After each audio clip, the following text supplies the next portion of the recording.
I think before my presentation, I want to ask one question to you guys, because I think I'm probably the only Taiwanese people join a serious play in the history. Yeah, probably. So I want to ask, do you heard of Taiwan before?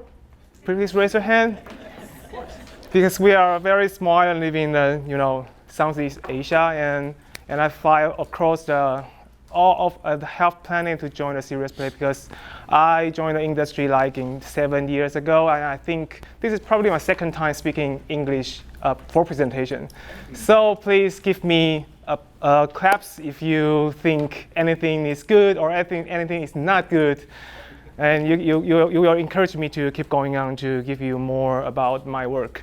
So this is my topic today. My topic giving today is called playable design. And what is playable design? It's actually my own theory about creating like app or toys or games or tools that make anything playable. And I think in this conference, a lot of people we talk about. I met a lot of people, and we talk about how do we use game to solve problems, or how do we encourage play, or how do we make a lot of things more like toy or something to encourage different activities. So this is my own thinking about how do we use this kind of new technique to encourage more playable activity. So first, please let me introduce myself. And I'm a founder, producer, designer, and also engineer. I writing some codes at Fourdesire in Taiwan. And our goal at Fourdesire is trying to motivate everything. It's just like you are creating serious game or you are creating like utilities or something, and we try to make anything playable. So in the first beginning, we found in 2012.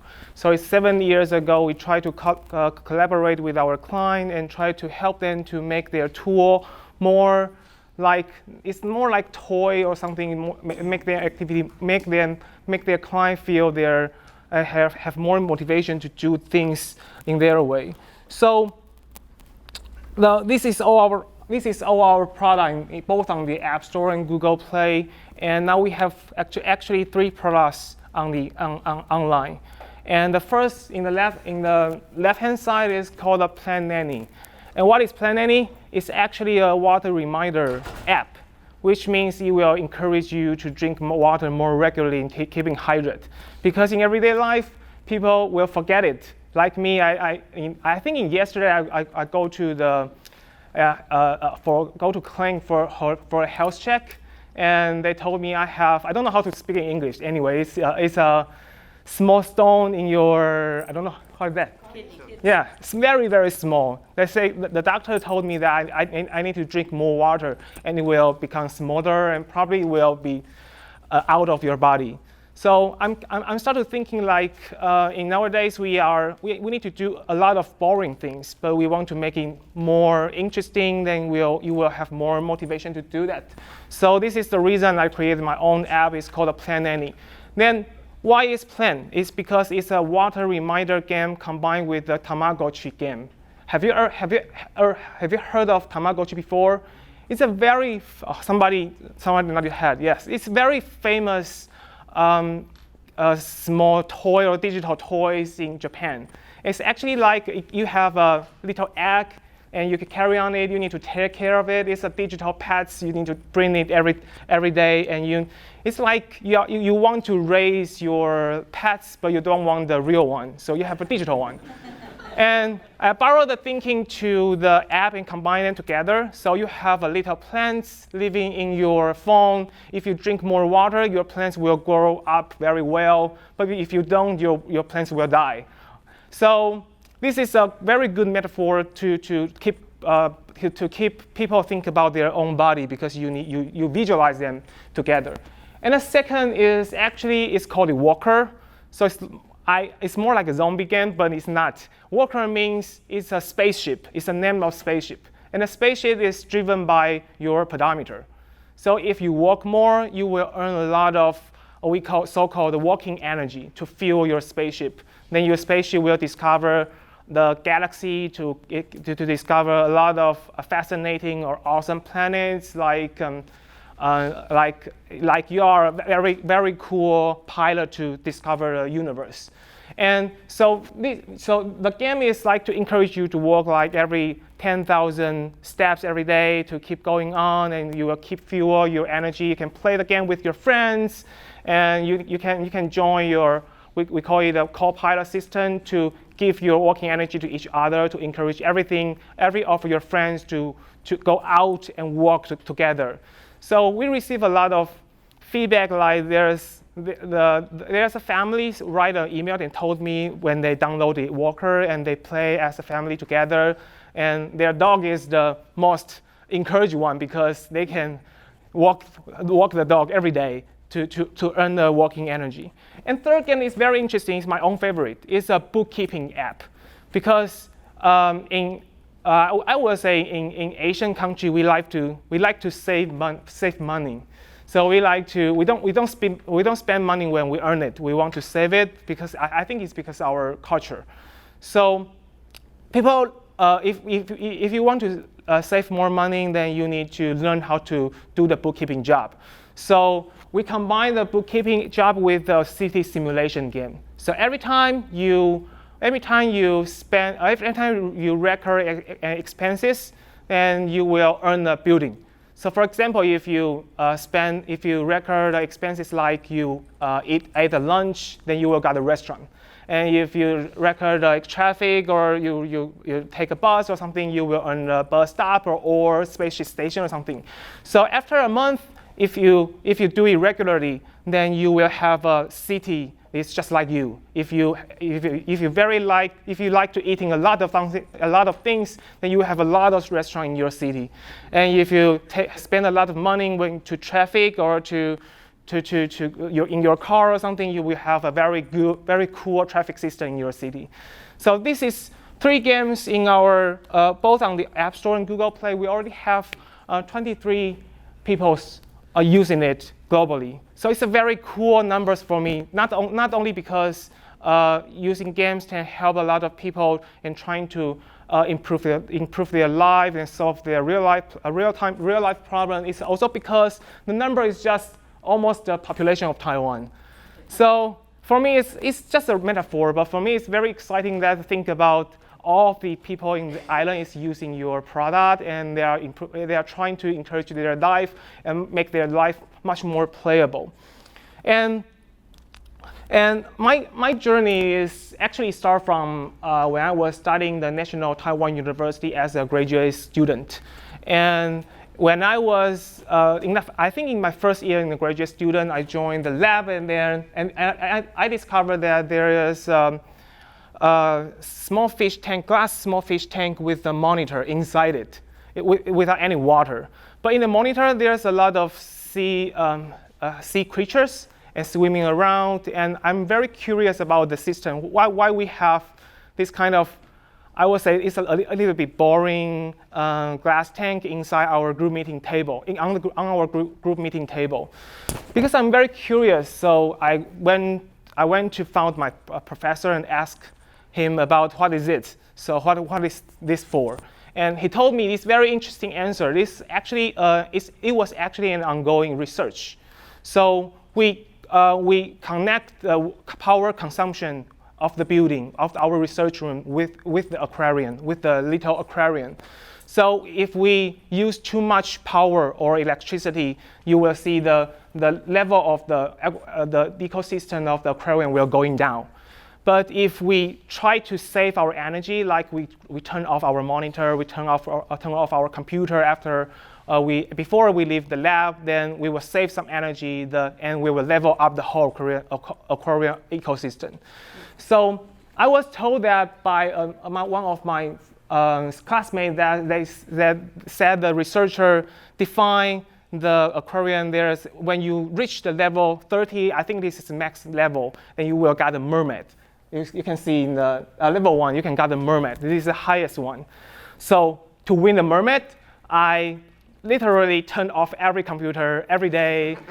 And to be honest, this is a little bit not too good, because some of our classmates are running some functions or running programs because we are in graduate school. So but I want to save our world. So this is very, very interesting. And we actually published a paper talking about this and on the IEEE journal. So you can find it. So we call it a virtual path to encourage human behavior. And I think this is really fascinates me to encourage me to donate myself into the industry, to find what can we do as the occurring in the future. But as an Asian people, or because we are very close to Japan, so when you ask people about how do they think about games, in their mind they were like this. It's Super Mario Brothers. I think everybody knows it. It's super famous in Asia because it's literally from Japan and from the Japanese game designer. It's very, because games are very, very famous. There are a lot of people playing board games or video games, and when you ask about parents in Taiwan or in Asia countries, I think most of the parents will a little bit hate of games because they think game is like wasting your time because we want our children to study mathematics or study English or any kind of things, but just don't play games. So I don't know. So when I was try to study the terminology of play, the word of play, I was very interested about the words because in Mandarin or in Chinese, play is actually a little bit negative words. We use it like when you are talking about we are playing like politics or playing relationship or playing anything. It's not like. So because in English you use like play the piano, right? So you use the same terms to describe some kind of activity. But in Mandarin we don't use play to describe the activity like playing piano. We use another words. So play is a little bit more like I don't know how to describe it, but it's more restrict to us to think about how can we encourage this kind of activity in our society. So I began to think about how can we borrow about the game elements to non-game context. So it's called a gamification strategy, right? So in the beginning, I tried to learn how to be a game designer, and I read a lot of theory, a lot of books, a lot of instruments teach you how to design a game. And I think my most favorite theory is said that there's three main elements in the game. The first one is the goal. Every game has a goal because you want to achieve the goal, you want to make something. And the second one is called a constraint. And I love the constraint words much more like the rule, because the rule is more restrict to like board game or something. But constraint is like you can have your making believe game with your friends, but it's much more constraint between you and me. And the third one is movement. Somebody use strategy or somebody use like different kind of words. But I love the free movement because the game normally will give you a free feeling when you're playing it. You can moving around in the play space to feel like you can do anything inside the game. So let's see some example like Super Mario Brothers. The goal is like you are going to break through the level to win back the Princess Peach and to beat the lizard. It's not actually the lizard. It's a turtle in Japan, and it beat the biggest boss as a Bowser of the turtle. And the constraint is very easy. It's like the levels. The levels designed by the game designers to teach you step by step to encourage you from the level 1. You will have only a small bricks. You need to break it. And then level 2, you get a superpower of the fire flowers. And the third, you need to jump. You get the little dinosaur. It's called Yoshi. And you will gain your ability step by step by the constraints. And the free movement is very easy to understand. It's like you use the game controller to jump, to earn the coins, to eat the mushrooms, to become bigger, to be the boss. You can do a lot of things in the game. And I use another example as a contrast because like this Tetris is actually my favorite game. I play all the night, every day, because this is my wife. She knows it. She knows it. She knows that I play all the night because I think this is so fascinating. And I think there's also have a goal, is because the goal in Tetris is you want to beat the highest score, not only for your previous highest score or on the online ranking highest score. Anyway, there is a score, you want to beat it. You want to win it, so you keep playing it. And the constraint is like the shape. There's a very different shape in the Tetris, and you need to try to forming as a line, and you will make them disappear and earn more score or points. And the difficulty is like if you can form multiple lines together at the same time, you will get higher score.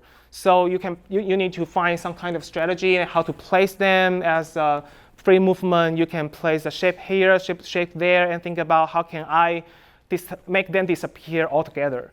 So this is when I first start to think about the game in the beginning when I was a game designer.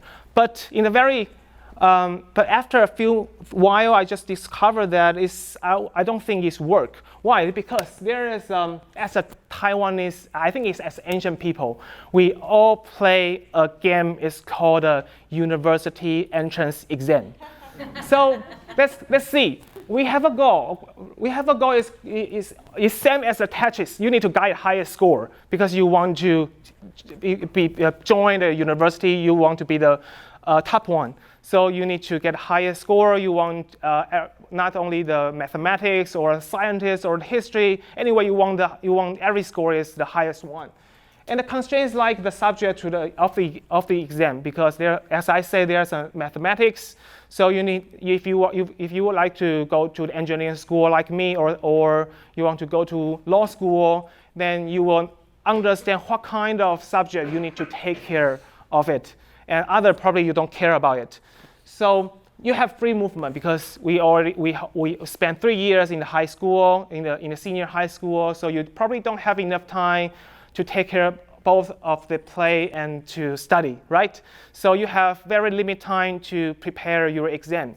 So I would say it's a free movement. How do you prepare your exam? How do you try to understand all the subject, and how do you reach the goal to get high score to join your favorite school? So we understand this is so-called that we normally use the gamification term technology, say that we use the game elements for the non-game context. But I believe that no one in Taiwan or over the world think about the exam is very, very interesting, right? So I think there is some fault. There is some flaw we need to find a way to curate it.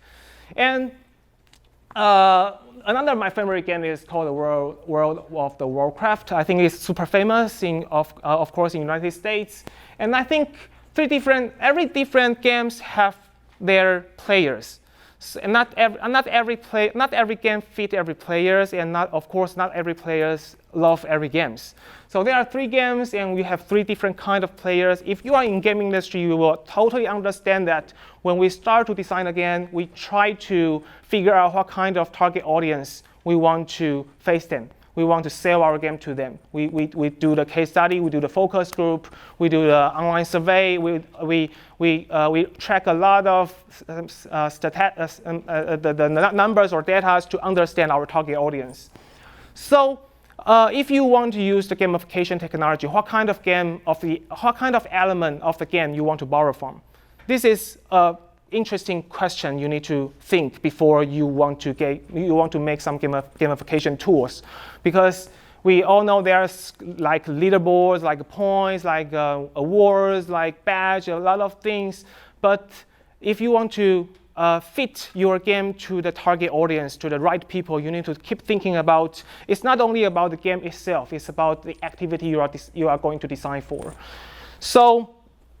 I would say it's thinking about using a structure of concentric circle to think about the whole structure of the thinking. So you can see people play games here. People play Super Mario's, people play the World of Warcraft, or people play Tetris. And you see the concentric circle, you can think things in that way. It's like people in the core layer, because we are designing something for human beings. They are going to use our tools, you play our games, And the second layer, we call this activity. So we are here talking about the activity is, of course, the play itself. And the second layer is the game. I will say game is just a format. It's just it's not actually the activity we are going to take care of. So we need to take step back in to think about the activity itself. What kind of activity our design and we are going to encourage them to do. And I would say it's actually, people can play anything. People can play piano, people can play toys, people can play like music, they will dance, they can play in the playground, they can play the performance, anything. People actually can play anything. So our question becomes to how can we bring this kind of different format together and try to figure out one clue or one universal principle theory to think about why so many things can encourage people to play. If we understand that, probably we can make everything playable. So this is my own thinking when I discover about, probably we can use different kinds of thinking about that. And I love to use this metaphor, and you can think like fictionalization or storytelling. We all use those storytelling words. You say you are going to do the presentation, and you need to do the storytelling and make to let other people understand about your idea or your thinking, and you don't use the fictionalization words, right? It's because fictionalization is like it's a format. It's using a format as a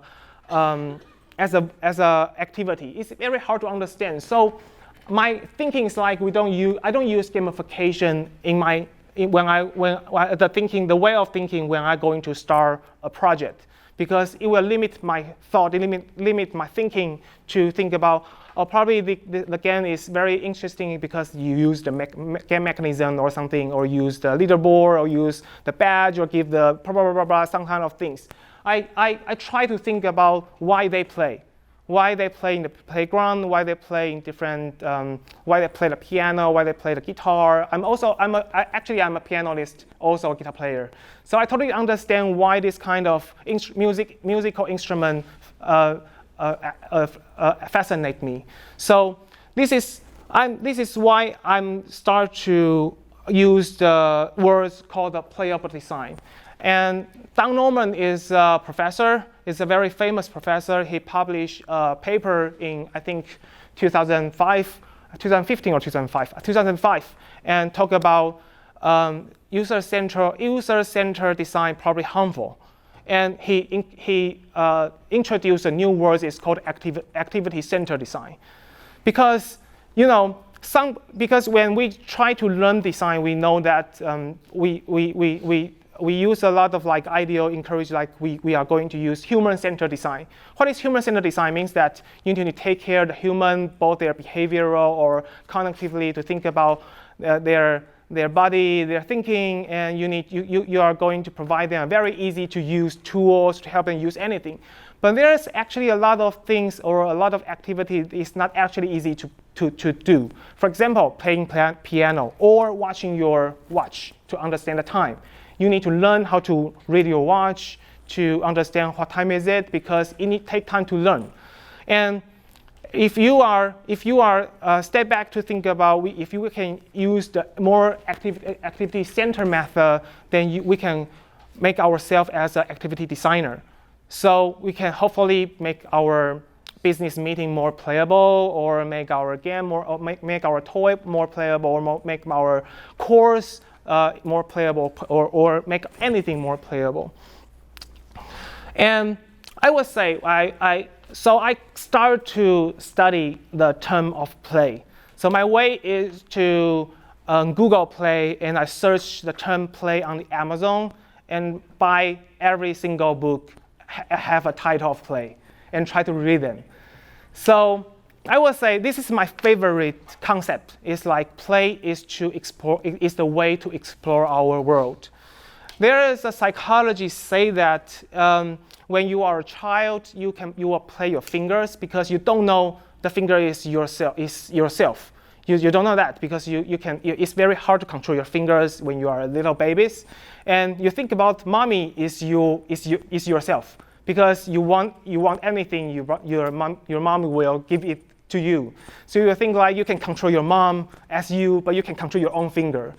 And this is our first play is when we start try to control our own fingers. So we have finger. You can see the babies love to play their fingers, try to play their foot, try to play their own body, try to make some noise. This is because they try to explore themselves. Then as a teenager, as a child, children like to play toys, to understand the outer world, to discover everything they can control. They see the possibility to transcendence. So this is very interesting of the thinking. And when you are a teenager, you try to play games. This is very challenging. You date a girlfriend or something because it's very challenging. And you probably play with your friends. You do the social things. You play probably like musical instrument or something. And you become older as an adult, probably you do the research. I would say my favorite play is doing the research of the play itself. This very fascinates me. Every time I do that, I will earn some, very exciting moment to think about, oh, I'm a genius. I think about the play is correctly right way or something. I would say this is all about play. So I borrow a theory from the Bob Hughes. I think it's a play psychologist. So he used the observation way to look at children's play and he gave us like 16 different category of play. So because 16 is too much, and some of them are very similar. So I try to show them. I try to shrink them together, and I have 11 play together. We have body play, we have object play, we have pretend play, we have symbolic play, we have social, explorative, imaginative, narrative, interpretive, challenging, and creative play. The play is like when you are a child, you use body play, and we are getting older and older and older and older, you will become much more creative. So this is the way we are going to explore ourselves, the cognitive, the physical world, and our behavior thinking. So first, it's like these are body play. Body play is like, just I mentioned before, it's like people want to playing their own fingers, like chasing or like the ghost capturing. You will see the children chasing each other in the park or in the playground. It's like a body play. They want to stretch their own body to understand how can they control their own body. And the second is like object play. You will see the children love their toy cars or their puppet or their my favorite is the Transformers because it's more like a puzzle and object play together and to explore explore the external physical world because it's not only playing your fingers. You need to understand what is the car, what is the dinosaur, and what is like the puppy or the animals or anything. And third, we have the pretend play. Pretend play is like you are playing the make-believe games. You are playing a doctor, I'm playing a nurse, I'm playing the patient, and I will treat you in that way, or probably something like that. So it's like pretend play is like to explore the relationship between the roles played by others. You understand what is the doctor, what is the teacher, what is the father, what is the mother, what's the differences between the roles. And third is the fourth, we have the symbolic play. It's much more harder to understand, but it's the starting point. We start to have the abstract thinking. We use symbolic play when we using the banana to imitate the phone. So you would use a banana, say hello, to call your mom or say something. So, or you use a little block. You play Lego and you use very limited Lego block and try to image it's a little car. It's called a symbolic play because this is the first beginning. We start to have the abstract thinking way. And then you will have the explorative. Means that you start going out and you start to explore the outer physical world, to think about, oh, there's a mountain, there's a little bit dangerous, but I still want to do the mountaineering or something. I want to go into more dangerous realm and discover that probably there's a lion or something. So this is more like explorative. Game use this kind of technique very often, like we have a lot of game space and let you to explore. And we have the imaginative. Imaginative is the advanced one of the symbolic play. So this is like to explore the possibility of imagination. You will see there's a cloud. It's much more look like a lion or some religion. People will think, oh, there's a Jesus or something, and think about it. Or you read a novel, you will start have some imagination in your brain. I call it the imaginative play.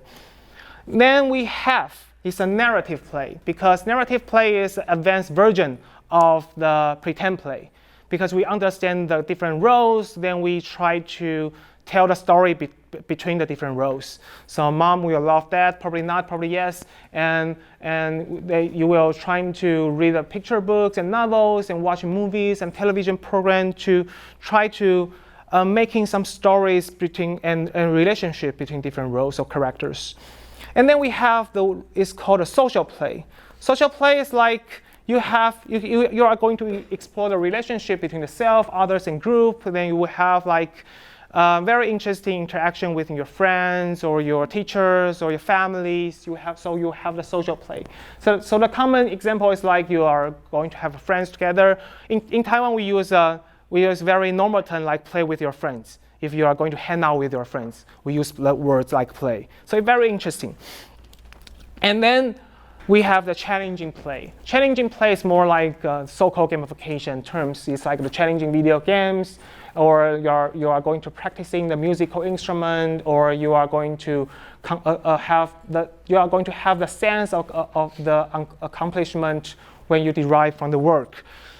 Then we have the interpretive play. Interpretive play is very interesting. It's the highest level of the. We have the symbolic play, we have the imaginative play, then we have the interpretive play.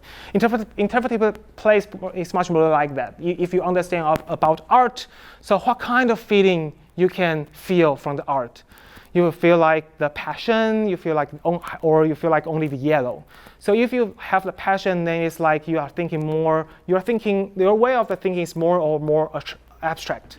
You think about more abstract thinking, and you use more or your internal constraint to play with the world. And finally, we have the creative one. Creative one, I will say, is like to mix everything together. So you have the object play, you have the body play, you have everything, you have like image play, you use all the technique of play together to create a new thing. And I will say the creative play is high end. It's the last way we are going to explore the world. So it's the explore unknown areas and possibility for expressions to make other people more understand about you. So combining together, we will have it's more like we combine the play and the type of play and the development psychology together. You will think in the early stage we have body play, and in the mature stage you have object play, pretend play, and symbolic play. And when you get older, in the middle stage you have the challenging, social, imaginative, explorative, native, and interpretive. In the later stage you have creative, and all combining all together. So now we have the second layer about the play, talking about activity. So we know if we are going to design an activity, we know the right type of activity we want to encourage from. So that's taking further to think about what kind of technique we can use. So I would say this is all collect from the case study, and I classify them together, and you can think like you will have toy-like outlook or different or hidden roles or duality of purpose. Then this is for pretend play and object play. So I combine it together to shorten my presentation. But actually, every type of play have their own technique. So let me introduce some kind of play today. So first, if you want to encourage the object play and pretend play, I will give you 3 hints. It's like, first one is toy-like outlook. The second is hidden roles, and third is a duality of purpose. So let's see what's the toy-like outlook. This is my favorite. Does anyone see this before? This is a tape rewinder. This is a tape rewinder. So this is actually, I think in Taiwanese family, I think every family have one of it when went back to 80s, because when you want to watch a film or you want to record something, the VHS, you need to use the rewinder to rewind your tape. And I think this is very interesting because they combine the small red car with the rewinder together. So every time you rewind a tape, you will have a rumbling sound. It's like you are engineering up the car. So make the boring job more interesting just by using the toy-like outlook and combine the experience together. It will give you a different experience when you're going to do a same job and every day. The second is Asana is actually a project management tool. I think a lot of people using it. My company is using it when we are going to manage our own project. And I would say this is called a hidden role, because it's very interesting that if you are trying to complete a task, because you are finish a job and complete a task or something, then sometimes you will have a celebration monster just shooting up, like a unicorn or a blue monster or something. But you will feel like the project management tool will give you a different experience. It's not only a tool, but also celebrating you, or also a company, a friend with you to achieve a job together. So it's very interesting. And third example is called a duality of purpose. So this is my own app. Is the Fortune City, we called it before. I mentioned it before. So we'll see this as an outlook. Every time you can record your expenses, and you will earn a building. So if you just ate a Subway or something, you will have a restaurant. Then the duality of a purpose means that you need to combine 2 different activity together. So people will say, is Fortune City a city simulation game or a bookkeeping app? I will say both. It both is. So they both are. So the duality of purpose is try to merge 2 different activities together, and when they're trying to play the game, they also achieve the goal you want to encourage them together. So this is a very interesting thinking when you are going to have this. Then we have, if you are going to encourage the challenge play or explorative play, I have 3 hints. One is the epic goal. The second is the obstacle and pleasures. And the third is the safety. And the epic goal is, this is a very famous product. It's called Tummy Stuffer. Tummy Stuffer.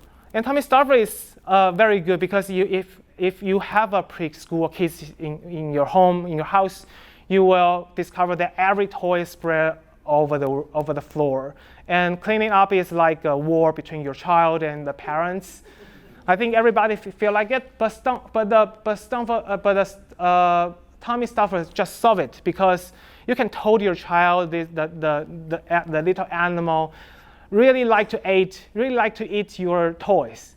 So you get this very hungry. It's hungry now, so you just need to feed them. So child will try to clean their toys by themselves, because they are feeling like cleaning the toys much more like a game, or much more like a playable experience. So I would say it's an epic goal, because you reassign an epic goal to your children, because they're originally thinking about they are cleaning the floor and cleaning their toys, but you reassign the epic goal as you need to feed your little monster or your little animal.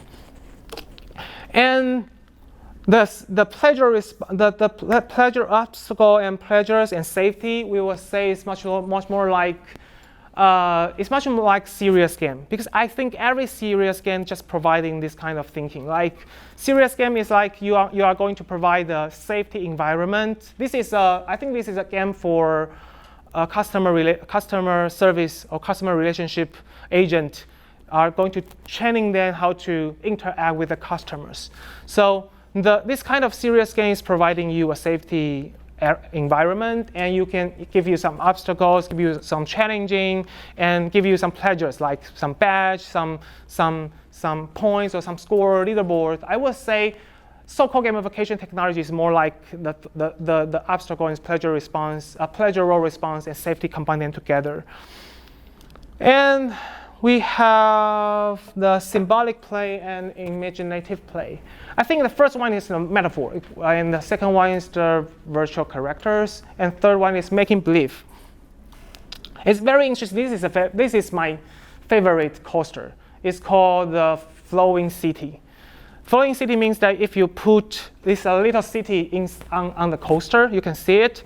So every time you put the cup of beer on the coaster, then the water will drip down to the city, and we'll see the city is floating, and we'll see the rivers. You will see. So this is a very interesting playable object to trying to help you to image like this is the different kind of thinking we are going to drink a cup of beer. It's not only a little coaster, but it's also a small city. You will start to image like probably there is a little citizen is crying, their city is just float, and you need to save them or something. Because this is my second time to United States, so I just visited New York before and try to visit a MoMA design store. And I would say MoMA design store should collect this one. It's very, very interesting design by the Taiwanese designer. And virtual character is just I mentioned this is my app. It's called the Plant Nanny. So it's a water reminder, and it's also Tamagotchi game. So you have little plants. Every time you drink, you need to push the little button, and you will fit a cup of water inside the plants. So the virtual characters give you a different kind of thinking that because people love pets, people love cats, people love dogs, but people don't care about themselves. It's weird, right? So you need to tell them. We use the metaphor is like the plant is not only your pets but also you. So you will try to figure out if the plant is healthy, if your plant is happy, then you should be healthy and happy. So we try to use the virtual character technique to visualize and unvisualize things, then try to present in front of the players. And then we have making believe. Making believe, this is a very famous GE MRT scanner. So have anyone used the MRT scanner before? Anyone? So you should know that MRT scanner is have a very annoying sound when you are going to scan, and it's a semi-closed space because you are going inside the scanner. And this scanner is for child because for child you need to put the child inside a semi-closed space, a very noisy space. Is such very challenging thing because children will afraid of the machine because they should afraid of the machine. Adults afraid of the machine. So the designers at GE try to solve this problem. They use a space environment and try to. This is a pirate version of the GE machine. They tell the children that the noise is because some pirate is going to attack you, and you need to go to inside the little cabin of the pirate ship. Then you need to stay. You need to hide them for a while. Then after that, they go. You will discover some reward or something. So they are just using a very easy storytelling technique, very easy making believe technique, and try to change the environment of the whole MRT scanning experience. And the report said that in the beginning, if you are using the standard MRT scanner, that like 80% of the children you need to make them more comfortable before they are going inside the scanner. But after they are using the adventure serious GE scanner, then just only 10% of the child you need to comfort them. So very interesting. And final, we have the social narrative. So we have storytelling, sharing focus, and collective actions. This is also my favorite game. It's called the Jaws. And I think it's from the Danish studio. So if you are going to play a game, because everybody have the physical distance. And I think it's based on the culture. Asian people is much more close together, and Western people is much more distance. So The game is very interesting. This is a PS4 game, and you need to use a very different joystick. And it's like just have that little bubble on the top. And when the game starts, you will hear some classical music. So you need to stabilize your own joystick. So if the joystick is waving too much, then you will lose the game. So people will trying to attack other people's joystick, trying to make them unbalanced or something. And the music, the rhythm will change from the classic music to rock music. So you will have much more space to waving your things or to move your body. So by changing the rhythm, they were changing the activity of the players have. And the designer designed the game is because they want to have a game to break the physical distance. Because the game mechanism and game rules allow you to attack other people's social distance or comfortable zone.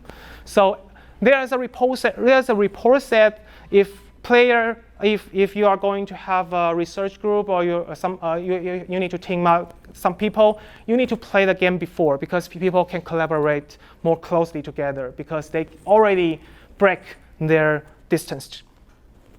And I spend a lot of time on the game. The game is called The Lovers in the Dangerous Space-Time. And it's a very cute game. So you will have four players play them together. And you will have to control you need to drive the spaceship. You need to control the gun to shooting at the enemies, or you need to control the shield and to defend your spaceship. But everyone can only control one thing.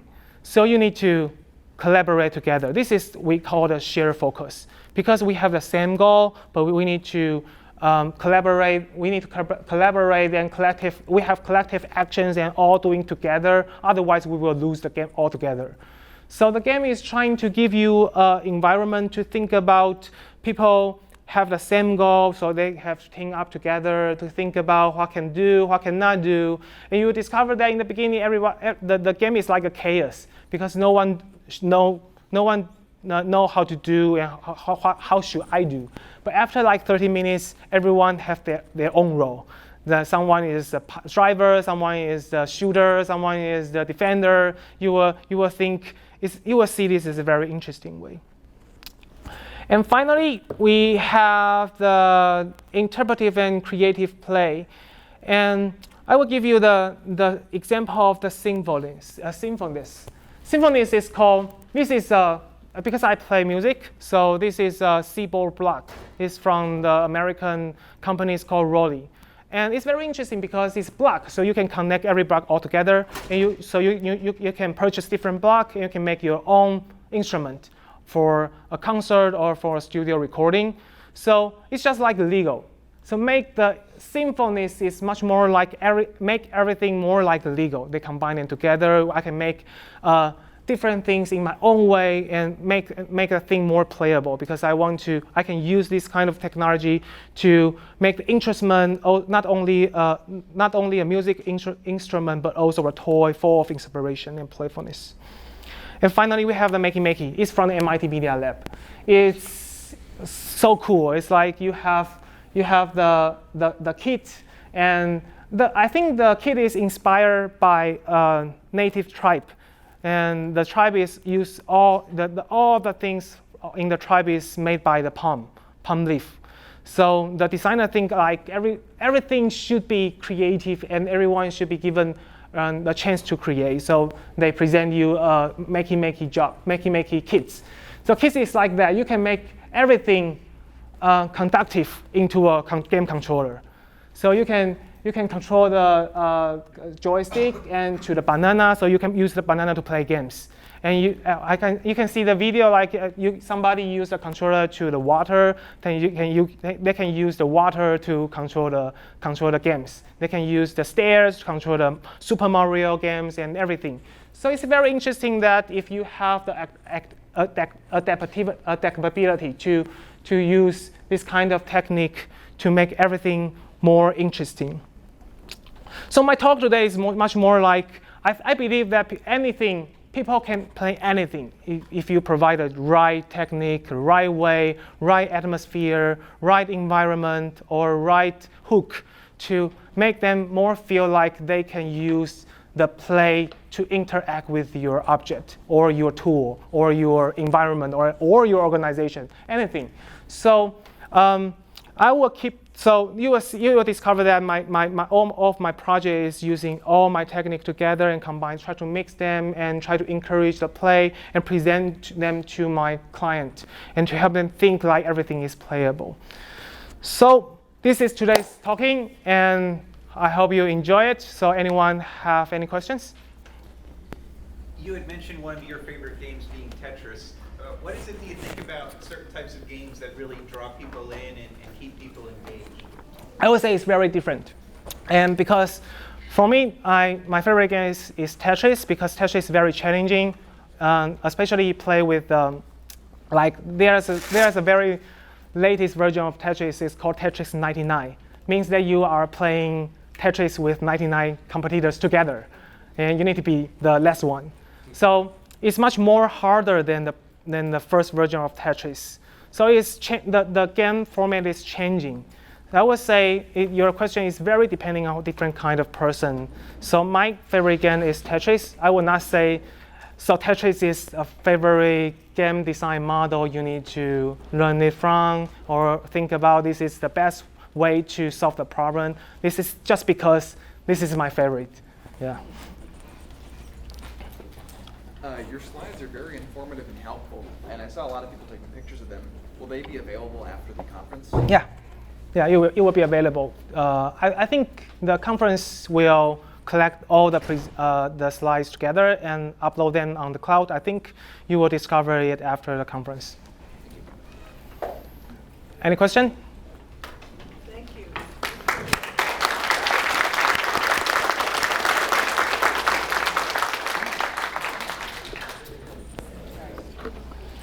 Excuse me, can you go back to this slide with the different Sure.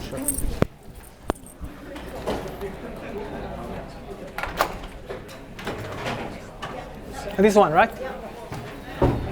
How'd it go? Yeah, that's great. Good? Yeah.